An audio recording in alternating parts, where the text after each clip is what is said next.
Charlie Munger pernah berkata dengan tenang, kalau kau tak tahan, jadi berbeza, maka kau ditakdirkan jadi biasa-biasa saja. Pengumpulan modal asal itu sendiri adalah jalan yang bertentangan dengan sifat manusia. Ia minta kau tekan butang jeda bila orang lain naik taraf, diam bila orang lain menunjuk-nunjuk, dan menguncup bila orang lain berhutang untuk berkembang. Kebanyakan orang bukan tak boleh buat, tapi kos psikologi terlalu tinggi. Sebab ketiga ialah salah faham orang biasa tentang modal. Ramai sangka ada duit itu modal, tapi modal sebenar bukan jumlah wang, tapi struktur yang boleh membiak sendiri secara berterusan. Kesilapan biasa di awal pengumpulan ialah guna duit yang belum cukup untuk tiru orang yang dah selesai kumpul. Beli rumah, mulakan perniagaan, labur risiko tinggi. Tingkah laku ini sendiri tak salah. Salahnya masa. Bila kau tak ada penimbal aliran tunai stabil, tak ada margin keselamatan cukup, sebarang tindakan nampak maju boleh tarik kau balik ke titik mula. Munger seumur hidup menentang guna ledrage dalam keadaan rapuh. Dia rasa, bagi orang biasa, elak bencana lebih penting daripada kejar kejayaan. Matlamat terpenting fasa pengumpulan modal asal cuma satu, hidup dan kekalkan modal asal. Sebab keempat ialah suntikan berterusan ilusi kelas menengah. Kau akan diberitahu, asal kau berusaha, kau boleh jadi kelas menengah, tapi jarang ada yang beritahu. Kelas menengahlah lapisan paling mudah diperas struktur. Mereka ada pendapatan, tapi tak ada alat pengeluaran.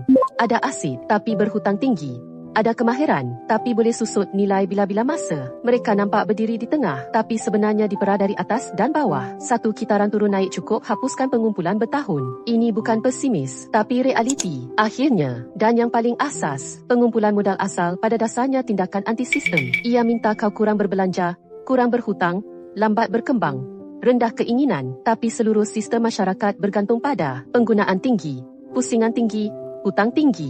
Jadi kau akan dapati orang yang selesai kumpul modal asal sentiasa minoriti. Bukan mereka lebih bijak, tapi mereka lebih sedar. Mereka faham sebelum berdiri teguh. Yang penting bukan lari seberapa laju, tapi jangan jatuh. Kalau kau masih dalam perjalanan mengumpul, jangan runsing. Perlahan sedikit, bukan gagal. Kumpul duit pertama yang benar-benar milikmu, bukan untuk menunjuk, tapi untuk pada suatu hari nanti. Bila dunia mula paksa kau buat pilihan, kau boleh kata dengan tenang, kali ini, aku ada jalan keluar.